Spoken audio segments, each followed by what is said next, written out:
gon' take it there? Who gon' take it there? Who gon' take it there? Who gon' take it there? Electricity, electricity, electricity, electricity. You know what's in the air. You know what's in the air. You know what's in the air. You know what's in the air. It's possibility. It's possibility. It's possibility. It's possibility. So I watched this Piers Morgan segment where he has on Ana Kasparian and a couple defenders of Israel, as well as Omar Badar, who is a Palestinian advocate. And he also did an interview beforehand with Francesca Albanese, who's a very outspoken advocate for Palestine, one of the foremost advocates for Palestine that I've seen, and, you know, advocates against the war on Gaza, the genocide in Gaza, and advocates against the genocide in Gaza. And Piers just debated her at first, one-on-one, and then later the segment turned into the sort of regular panel debate where everybody's yelling over each other. And it was interesting to see Piers debate her one-on-one because he doesn't usually do that. You know, he makes his opinions known on things on this show, but he usually doesn't center that. He's usually trying to center other people's opinions. And so him debating somebody directly was interesting to see, especially because he's making a weird turn on the Gaza issue. So Piers has been convinced, based on what he has seen in Gaza, whether it's footage or whatever statistics people are telling him, he's been convinced that Israel's behavior and their war tactics are unacceptable. And so he's gone from being a pretty vociferous defender of Israel to being a pretty vociferous critic of Israel. Not in any super harsh terms or anything. Like, he's not willing necessarily to go beyond saying that Israel seems to be committing war crimes. I don't believe he's used the word genocide. But in this debate with Francesca Albanese, who, you know, they are in agreement in that issue, but they're debating about Greta Thunberg, who did this expedition with the Flotilla, which was a boat that was going to Gaza, called Madeleine. And, you know, this was an aid boat going to Gaza to ostensibly bring aid to Gaza. However, it's been pretty clear from the beginning that the boat was never going to get there. Israel said very clearly that they don't intend to let the boat get anywhere near Gaza. And it seems like the point of the expedition was more so to call attention to this pattern of boats being intercepted by Israel, in some cases shot at. And that was part of the point that they're trying to make, that it is impossible to get aid in to Gaza through Israel, through the blockade. And so that's exactly what happened. The boat was intercepted and everybody on the crew was arrested, including Greta Thunberg, taken to Israel. And I believe by now she has been deported from Israel. So, I mean, that's pretty much the extent of what happened. Pierce's criticism here is that he believes that was performative on the part of Greta Thunberg. So even though he's saying that he is coming around to the issue of, you know, Israel's actions in Gaza being completely unacceptable, for some reason this idea of Greta Thunberg and others advocating to that effect is still a bridge too far for him. And honestly, I think that reflects the perspective of a lot of people, probably, because I think as time goes on, you probably have more and more people who are continuing to see images from Gaza and starting to change their mind about whether Israel has the right to do this, but they're not necessarily on board with Palestinian activism. And so it's good that people's minds are changing, but we do have to keep track of how, even if the narrative is starting to shift slightly in a more pro-Gazan or anti-genocide direction, we got to keep an eye on how, on the sticking points for people. And for some reason, as usual, Greta Thunberg seems to be a sticking point. But anyway, this debate was mostly about that. It was also about Israel in general. And Ana Kasparian actually, you know, really stands out as a defender of Gaza, at least on this panel. And that's something that I've noticed about her, is that even though she's done this right-wing pivot, which is pretty palpable at this point. I mean, she is doing this weird show with Jillian Michaels that's kind of like a right-wing The View, and so she's a sort of more left-leaning voice on that show, but it's still a right-wing program, and she's doing it with a bunch of like TERFs and other people who have advocated against trans people and advocated against any progressive policy you can think of, really. So it's like Ana has lost most, if not all, of her credibility as a progressive, but she still, I think it's interesting that she still vociferously defends Palestine. And, there's potentially cynical motives to that, but the thing that comes to mind for me is that there's really no financial incentive to supporting Palestine or to accuse Israel of genocide at all. I mean, you could argue there's an audience for that, and so it's just her audience seeking. However, that is a different audience from the one that she is courting by doing this right-wing pivot. Those things don't align.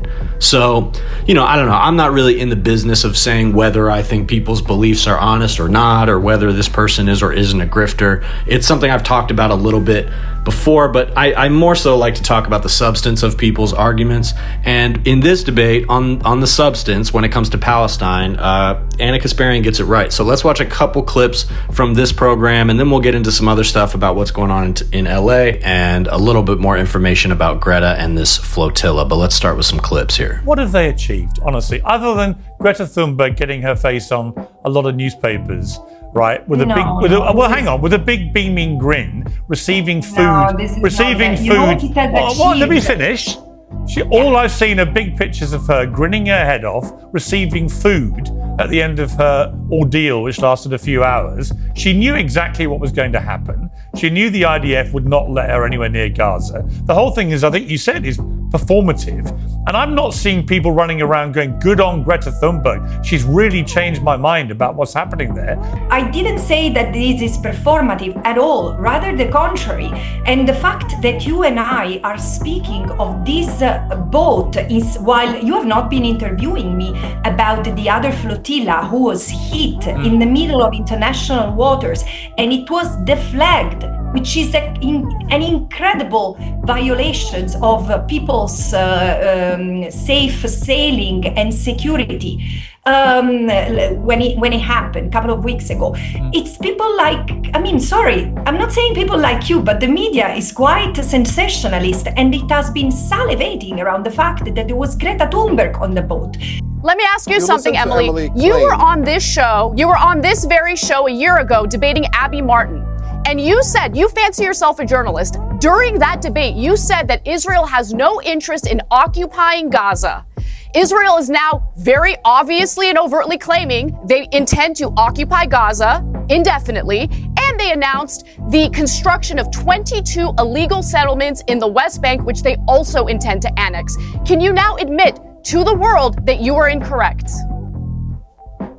No, the situation on the ground changes. And beyond that, this could have been avoided in the first place if the hostages had been released and if Hamas had surrendered their weapons, which is something that Israel has stated repeatedly. You're a liar and you're vile. Continue with the ad hominem You're a attacks, propagandist for the Israeli government, and you disgust me. The original mission was supposedly to go after Hamas and get the hostages back. Well, Hamas is still alive and well, and clearly the numbers have been depleted, but it hasn't reduced their ability to run things in Gaza, or the hostages would have been released, and they haven't been. But secondly, if you look at the reality of what they're doing with their blockade, for example, only recently lifted in any capacity at all. For 3 months, they waged a systematic starvation program against an impoverished people, largely women and children, in smashed down areas that have already been obliterated by airstrikes. And that, as even former Israeli prime ministers have said, it is war crimes. Just open and shut war crimes. It's very simple. Release the hostages, surrender, the war ends tomorrow. Israel has said that repeatedly. I encourage Omar, I encourage Ana, I encourage Mahmoud Abbas. If you truly care about the plight of the Palestinian civilians, we don't need to keep hang on. Shabbat, hang on. Just return the hostages and surrender. Yeah, if only it was that simple. But what is now clear from the rhetoric of people like the foreign minister, Smotrich, who was on camera last week outlining what the new mission appears to be, which many suspected may have been the mission from the start, although I don't see hard evidence to prove that. But he was crystal clear. We're going to clear all the Palestinians out. And then you see 22 new illegal settlements planned for the West Bank. The mission creep has been extraordinary and is now out in the open and brazen. We want to get rid of the Palestinians, says government senior minister. There can only be one conclusion, because at the start of this, the IDF took international journalists to the kibbutzes where this horror had unfurled and showed them everything. But ever since then, they banned international journalists from going to see what's happening in Gaza. And the only conclusion of these two positions, one showing what happened to Israelis, but not allowing anyone to see what's happening to Palestinians, the only logical conclusion is that the IDF is doing things they don't want people to see. Yeah, so there's an interesting dynamic to this conversation here. Obviously, Piers seems to be, he seems to have pretty strongly changed his mind about this. But there's reasons to be skeptical of that, obviously. It's always funny to me when people, will say, well, I support the cause, but the actions of this person in support of that cause are what I don't support. And I don't think it's impossible to come by an opinion like that, honestly, because I think a lot of times it's your knee-jerk reaction to seeing something being stated a certain way. For example, throwing soup on a painting, or in LA burning a Waymo car, where people look at that and they say, well, I know the cause here is good, but this is alarming to me, this is scary to me, or in this case, I find this to be self-serving. And I mean, it's really just operating from a base point of he is inherently viewing Greta Thunberg as an dishonest person and an incapable media personality. He, as a YouTube newsman, is very serious and very non-self-serving with his platform that he runs ads on and has clickbait-centric content. That is very non-attention seeking behavior. But what Greta's doing by putting herself in a position to be apprehended by the forces who are committing the crimes that Piers himself is pointing to, that's self-serving behavior. And while I think it's pretty easy to dismiss that opinion, I think it's a bad opinion. It's more, I think, gradually coming off of a reactionary belief, right? Like, people don't necessarily turn on a dime overnight. And if somebody has been attached to reactionary beliefs for a long time, they're probably going to creep in the other direction and have to be convinced issue by issue. And while I'm not saying anybody should baby Piers Morgan about it and that it's our job to walk him through it, I think that that's the proper lens to understand his criticism of Greta Thunberg here. But also, I mean, I think it's indicative of the way a lot of people think about this sort of thing, which is that, why would you go and do that? Why would you draw attention to yourself in the course of trying to raise attention for a certain issue? In which case, Francesca Albanese responded perfectly, which is to say, we wouldn't be talking about this if it wasn't for Greta Thunberg. And it's not just Israel-Palestine that we're talking about, but it's the specific issue of the flotillas and whether aid is able to get into Gaza and what happens to those boats when they try to take that route. And, Greta displayed that for everybody. And so you can criticize her way of going about things. You can call her self-serving if you want. She's certainly been a front-facing activist since she came out on the scene. The way I see it, nothing she's ever done has ever been attached to any profit motive. And Piers Morgan or myself, who, post YouTube content and profit from advertisements ran on that content, are not really in a position to criticize her for being self-serving or seeking a profit, because none of her behavior has ever... What profit has Greta Thunberg ever made? The idea that she is saying the things she's saying because she's seeking profit, I think, is a non-starter. And, back to Ana Kasparian, we're all sort of out on Ana Kasparian. I don't like talking about her too much these days. I think that she has pretty much become a right-wing grifter. But at the same time, this issue, her advocacy on the issue of Palestine is not consistent with that. So just an important thing to keep in mind. And as long as she's saying things like this, that's fine with me. And I'm sure that in all of her other times, she's going back to her reactionary talking points about homeless people or trans people or whatever. Definitely not trying to give her too much praise here, but not only is she advocating in the right way, but she is being very vicious with these people who are saying pretty disgusting things. And so, I credit her for that. And I like to see this energy. I want to see this type of energy from more people. And, I do think that there's no particular profit motive in talking this way, which to me indicates that there is an honest intent here. And the same goes for Piers Morgan. I mean, maybe, these people are seeing that when they talk about Palestine a certain way on YouTube, they get a positive response or something like that. I haven't experienced that. I mean, a little bit with my audience, I have a left-wing progressive audience that supports Palestine, but anything that travels a little bit outside of that, I'm not getting supportive feedback when it comes to my takes on Palestine, because I think a lot of people from a default position associate Palestine with terrorists and terrorism. And Piers does the same thing here too, earlier in the debate with Francesca Albanese.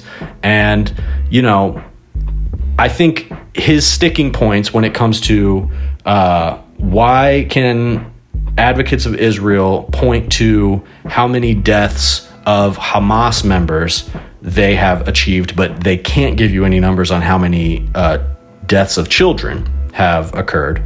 And he has pressed over and over and over about that with Israeli officials and not gotten a good answer. And he's also pointing to pretty straightforward things like, Israel wanted people to see what it looked like when Hamas invaded Israel on October 7th, but they very specifically do not want people to see, and they do not want journalists spreading the word about what's happening in Gaza, and they've blocked journalists from getting in. So that's a pretty clear indication of what their intentions are. And honestly, I think the main thing that explains this pivot on the part of Piers Morgan, and maybe this applies to some other voices as well, is that he does run his own platform now, and other than making sure that the wheels of his platform keep turning and it remains profitable and viable, he doesn't have to answer to anybody about this. So if his mind changes, if he's seen enough on the issue of Gaza that he starts to feel that Israel is in the wrong, he can say that. And I even give him credit that he doubles down and he says a lot of people came after him for saying that and said he's an anti-Semite and he's doing blood libel and all that. And he's doubling down and he's saying all that's absurd, and I'm just critiquing the Israeli government. So the more people that find themselves in that position and then see what happens when they voice the type of criticisms that Piers is voicing, the more people are going to realize the suppression effort that occurs to anybody who's trying to point out that Israel is clearly a murderous regime. So I'll leave that there. Anyway, when it comes to this flotilla, I'll just give a quick update on that.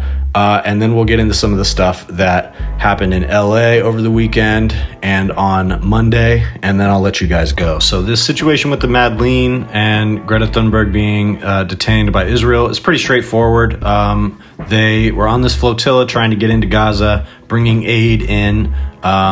This was mainly just a demonstration of what happens when you try to do that. So this blockade has been in place for the last 20 years in order to prevent essentially the empowerment of Hamas, supposedly. However, they have also now cracked down on food or aid getting into Gaza at all, which has essentially led to starvation of Palestinians and Gazans. And so that is what created the need for this action here. And again, this is something that boats regularly try to do to get through. They're never allowed, and in some cases they're shot at or kidnapped by the Israeli government, etc. And that's exactly what happened to Greta Thunberg. And as Francesca said, the point of this is to show people what happens in this specific instance, because we might talk about Gaza and Israel a lot, but we don't talk about this blockade and how that works and how systematically shut off Gaza and Palestine is from receiving aid and from basically being assisted by anybody outside of Israel. So it's a full chokehold that Israel has over Gaza and has had for a long time. So Greta has now been deported from Israel back to Sweden, and I don't think there's any charges pressed against her or anything. So as far as I know, that's the end of that situation. And the other thing is these protests in LA and the ICE raids in LA. So the ICE activities are still ongoing. Trump sent a bunch of National Guard to LA, as well as now Marines have been deployed to LA. I have not heard or seen activity from that. However, there was still activity on the streets of LA on Monday. It looks like things might have died down a little bit, at least for now. I mean, the week started. These protests first sparked on Friday night, at least in large numbers. So the fact that people don't have to go to work does help when it comes to large numbers of people coming out into the streets. And so I suspect that this activity will continue. It'll continue through the week, and it will continue into next weekend and hopefully beyond that as well.